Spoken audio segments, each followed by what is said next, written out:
Olhar Clínico, com o Dr. Álvaro Furtado. Hora de conversar com o Dr. Álvaro Furtado, falando com a gente. Doutor, a gente estava conversando com os ouvintes aqui de São Paulo sobre esse comportamento, né? No fim do ano, virada do ano, tem cidade litorânea que não vai respeitar o plano de restrição às atividades econômicas nessa virada de ano, e tem muita cidade, né? Muito prefeito que está preocupado com isso. A gente tem que ficar preocupado também com o nosso próprio comportamento, né, doutor, nessa virada, no Réveillon. Bom dia para o senhor. Bom dia, Carla. Tá sozinha hoje, Carla? O Barão tá de folga. O Barão tá por aí, mas eu tenho certeza que tá de máscara, tá seguindo todos os protocolos de saúde, viu? Tranquilo. Muito bom falar sobre isso. A gente já falou muitas vezes, né, Carla, sobre a questão da população respeitar. Então, agora, eu acho que o Réveillon acaba sendo mais crítico até do que o Natal, né? Porque tem esse hábito das pessoas realmente comemorarem o Réveillon, mas esse ano é tudo diferente, né? A gente está vivendo um momento da pandemia aqui em São Paulo bastante preocupante. A gente vê os números aí, principalmente da taxa de ocupação dos leitos de terapia intensiva. É importante a gente falar, Carla, que aquela estrutura que foi montada dos hospitais de campanha, essa estrutura não existe mais. Ela pode ser reconstruída novamente, mas agora, no momento, eu tenho um número limitado mesmo de leitos disponíveis. Então, se realmente a gente não respeitar, e nesses próximos dias, né, agora nos últimos dia 31, dia 30, dia 1º, se as pessoas acharem que tudo vai ficar igual que era ano passado, a gente vai ter um mês de janeiro bastante preocupante com relação à pandemia. Também lembrar que a perspectiva de vacina para as próximas semanas, para o mês de janeiro, não é uma perspectiva muito boa para o Brasil. Então, é hora sim da gente repensar e ter todo o cuidado com relação a essas festas de fim de ano. Vamos passar esse ano um pouquinho mais quietinho para o ano que vem a gente comemorar e ter um ano mais feliz, porque realmente esse ano foi um ano muito complicado para todo mundo, e a gente não pode complicar agora o final de ano que já foi difícil para a gente. Ah, não. Eu diria que bem mais quietinho, né, doutor? No ano passado, nesse período, estava relembrando aqui com a Sheila, eu estava no Rio de Janeiro, doutor, eu passei ali a virada de ano assistindo a queima de fogos na praia de Copacabana, 3 milhões de pessoas reunidas. Tá ok, essa festa não vai acontecer, não tem queima de fogos no Rio de Janeiro, mas a gente começa a receber, né, as informações de festinhas privadas que são marcadas por aí, envolvendo artistas, em destinos luxuosos do Brasil. Essas festinhas são seguras, doutor? Olha, Carla, ainda bem que você comentou esse assunto, porque a gente vê isso com muita indignação, né, os profissionais da área da saúde, né? A gente teve um ano muito complicado, e a gente falou inúmeras vezes a questão do risco que essas festas elas trazem com relação à transmissão da Covid-19, e, Carla, são trabalhos publicados na literatura. Tem alguns estudos publicados na Coreia que eles viram e conseguiram mensurar essa explosão de casos vinculada a casos iniciais, que a gente chama de caso índice, dentro de casa noturna, de lugar fechado.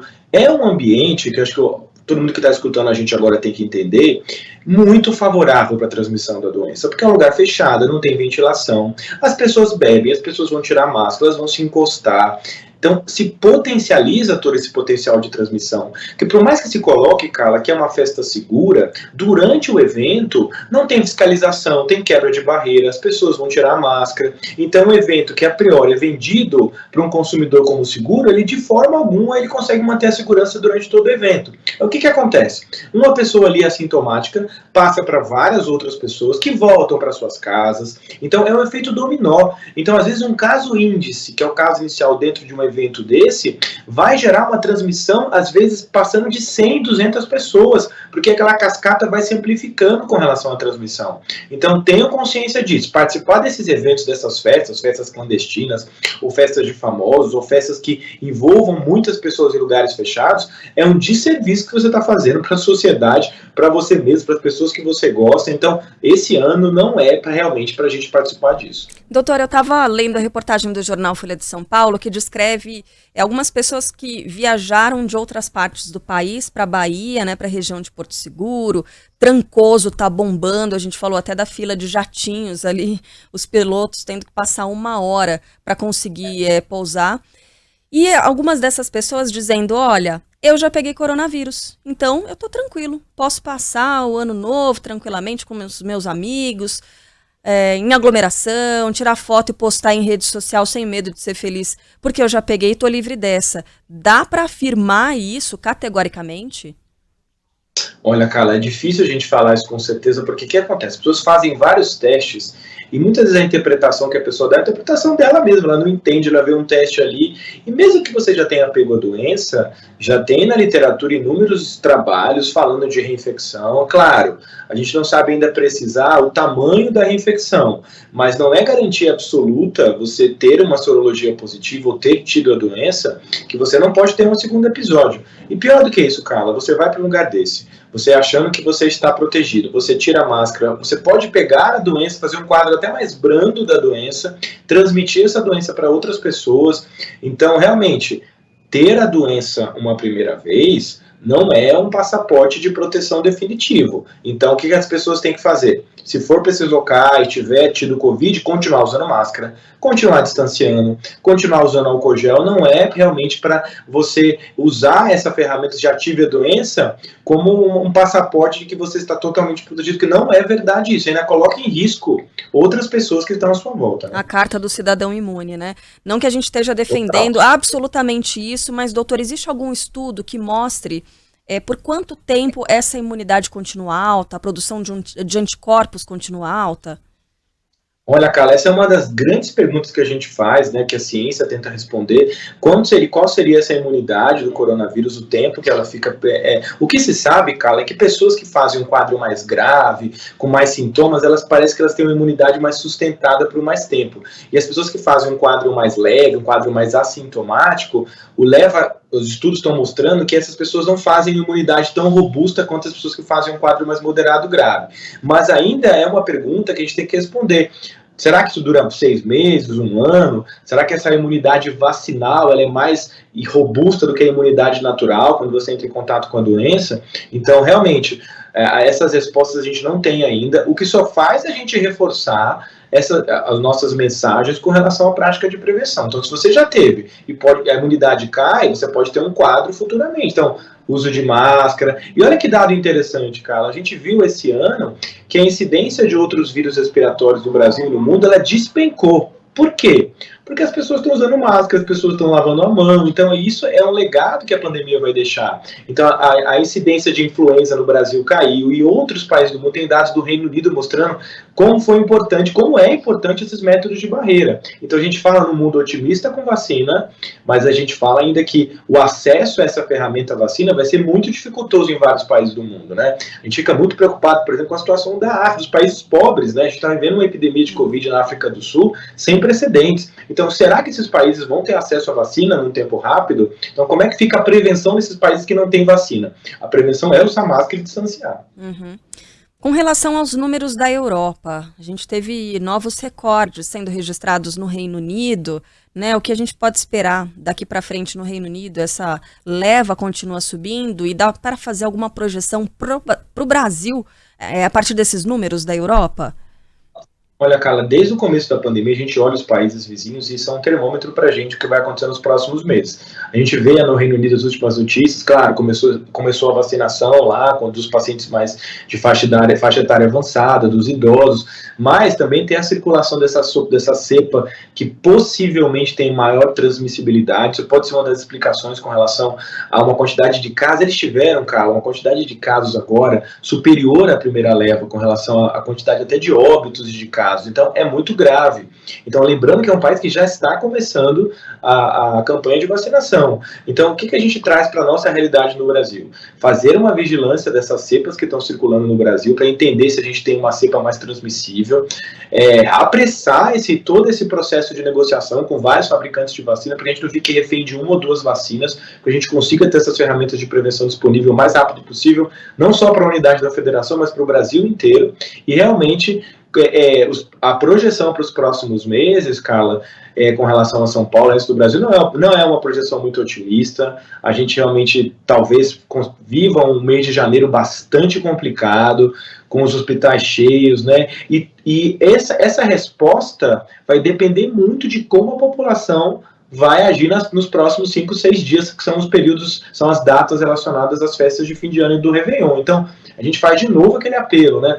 a questão do impacto vai estar muito relacionada à capacidade da população em ter uma adesão a essas práticas de isolamento. A gente colhe o que a gente planta, né? Doutor, chegou uma pergunta aqui que o senhor já havia respondido, mas eu acho importante a gente abordar. Nosso ouvinte de São Paulo, final de telefone 5704. E aí tem relação com a questão da pessoa que já foi infectada. Ele quer saber se a vacina também vale para essas pessoas, já que a ideia seria a mesma, né? A pessoa desenvolveu a própria proteção. Isso não é permanente, então tem que vacinar de novo. Olha, a questão é o seguinte, a pessoa já teve a Covid, e quando você for vacinar a população, cara, não vai dar para colher sorologia para ver se a pessoa já teve, então todo mundo vai ser vacinado. E a gente acredita que essa imunidade da vacina, ela possa ser uma imunidade até um pouco mais vigorosa do ponto de vista de quantidade de tempo que ela vai ficar ali presente. Então, quem já teve a doença não vai ser colhido sorologia antes de tomar a vacina, todo mundo vai ser vacinado, e é importante que também você participe dessas campanhas de vacinação, porque a imunidade da vacina ela é diferente da imunidade natural, e ela pode ser uma complementação dessa imunidade natural, ou até mais forte até do que essa imunidade que você teve contato com o vírus. Então tem que vacinar mesmo quem já teve Covid-19. Agora, vamos trazer algum tema de esperança, né, para aliviar um pouco essa conversa, doutor Álvaro, que tá pesado o negócio, já que a gente está falando em anticorpos, a gente pode ter uma novidade, um medicamento com base nesses anticorpos? Pode, Carla. Olha que interessante, né? A gente está entendendo que alguns anticorpos, a gente está conseguindo, a ciência está indo atrás de procurar algumas peças que são cruciais para neutralizar o vírus. Então, o que você faz quando você dá uma vacina? Você prepara o seu sistema imunológico para produzir esses anticorpos. Isso pode demorar algumas semanas. Imagina só um cenário, Carla, que na sua casa você tem um paciente, alguém com Covid. Na sua casa mora você, seu avô, seu pai, pessoas do grupo de risco. Então eles estão desenvolvendo, Carla, um anticorpo uma resposta imune pronta, que você daria depois de uma exposição. Você descobre que alguém teve Covid, você mora com essa pessoa, ou você tem um contato muito próximo, você dá um anticorpo preventivo. E esse anticorpo ele pode circular durante algumas semanas. Então é como se você, depois da exposição, fizesse uma profilaxia pós-exposição. Então se está estudando esse mecanismo, né, e já existe para algumas doenças, já existe para varicela, para algumas doenças infecciosas, que é chamada profilaxia pós-exposição. Então, é um jeito de você barrar a evolução para a forma mais grave da doença, dando um anticorpo pronto para o organismo. Ou seja, ele já vai estar ali com a defesa, se o vírus entrar no seu organismo, ele já vai estar com todos os soldados do sistema imunológico ali prontos para dar uma cacetada no vírus e impedir que uma doença vire uma doença grave. Posso até ter uma doença leve, posso até nem ter a doença. Então isso vem como esperança, além de vacina, além de drogas antivirais. Então talvez no ano que vem a gente tenha boas notícias também com relação a novas modalidades de tratamento, principalmente em situações onde você mora com pessoas de risco, tem um caso inicial e o medo maior é que as pessoas de risco peguem essa doença. Né? Com certeza. Chegou uma dúvida aqui do Rio de Janeiro com relação à doença autoimune. Esse tipo de tratamento, ou a vacina, o que já se sabe a esse respeito e a administração, né, desses medicamentos e a vacina também para a pessoa que tem doença autoimune?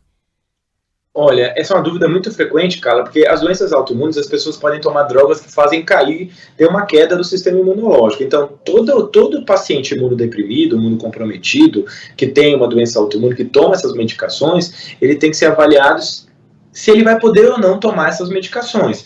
Tudo vai depender se ele está controlado da doença autoimune, qual a dose que ele toma de tratamento, por exemplo, de medicações que fazem uma depressão do sistema imunológico. Então, para alguns grupos imunodeprimidos, gestantes, a gente vai ter que olhar com cuidado a indicação da vacina. Né? Então, se estiver controlado, estabilizado da imunossupressão, isso aí não vai ser nenhuma contraindicação. Agora, se ele estiver descontrolado, desregulado, aí realmente não vai ser possível, naquele momento, vacinar. Você vai ter que adiar a vacina, controla a parte imunológica, abaixa a dose da medicação para depois ser feita a vacina.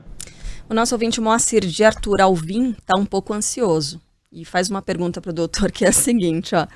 Será até quando a gente vai ter que usar máscara e álcool em gel? Até 2022? Olha, essa pergunta também é bem interessante, porque todo mundo pergunta como vai ser o ano de 2021, né? Então, assim, esse coronavírus veio para ficar, o SARS-CoV-2 vai transformar-se num vírus endêmico, com uma circulação menor com o decorrer do tempo. Então, assim, a gente tem que entender que o cenário de prevenção está associado à cobertura vacinal grande, ou seja, eu ter vacinas, ter tecnologias disponíveis, ampliar essa disponibilidade para a população, para que realmente a gente tenha uma boa parcela da população imunizada através da vacina. Então, até que a gente consiga ter esse cenário no Brasil e em vários países do mundo, eu vou ter que ainda, por mais chato, por mais desafiador que seja, para as relações sociais, usar máscara, distanciar, lavar a mão. A questão de higienização das mãos e as máscaras, Carla, isso talvez fique por muito tempo. A gente tem que entender que, por exemplo, pessoas que estão tossindo, pessoas que estão com algum vírus respiratório, se elas utilizarem máscaras, não transmitem para outras pessoas, elas diminuem o risco de transmissão. Então, o legado dessa pandemia vai realmente ser a questão de uso de máscara. Com o tempo, a gente vai diminuir essa necessidade extrema de usar máscara em todos os locais onde a gente vai estar. Mas que em 2021 a gente vai ter ainda, ouvi muito falar, ainda vou repetir isso muitas vezes, máscara, lavar a mão, distanciar, com certeza, porque a perspectiva, Carla, que a gente tem a população vacinada 70%, 80%, na melhor das expectativas, só no segundo semestre de 2021, né? Uhum. Moacir, 2022 a gente vai ter que conhecer todo mundo de novo, né? Porque tem uma leva de estagiários aqui da Band News, doutor, que eu não sei o rosto, qual é dessas pessoas. Eu conheci de máscara, né? A gente conversa, conhece a voz, mas o rosto inteiro não conhece. Então, 2022, daí pra frente só, é que a gente vai poder dar aquela olhadinha no rosto inteiro das pessoas. Doutor Álvaro Furtado, todas as terças-feiras aqui conosco. Doutor, boa passagem de ano, feliz ano novo para o senhor, boas festas e muita saúde para a gente, né? Muito obrigado, foi um prazer estar com vocês esse ano. Acho que vocês fizeram um trabalho maravilhoso de prestar informação para a população. É muito importante que os veículos de comunicação se posicionem assim, querendo dar uma informação técnica precisa para os ouvintes. Parabéns pelo trabalho de vocês, muito, muito feliz de fazer parte da equipe de vocês e que a gente tenha um ano maravilhoso com muita saúde. Todo mundo que está escutando a gente aí, levanta o braço para tomar a vacina, que a gente saia dessa crise toda e consiga superar todas essas dificuldades, que foram dificuldades econômicas, sociais, mentais. A gente sofreu muito esse ano, mas ano que vem a gente renasce com mais esperanças aí para todo mundo. Estaremos juntos, doutor. Muito obrigada pela ajuda e pela sua participação valiosíssima por aqui. Um abração.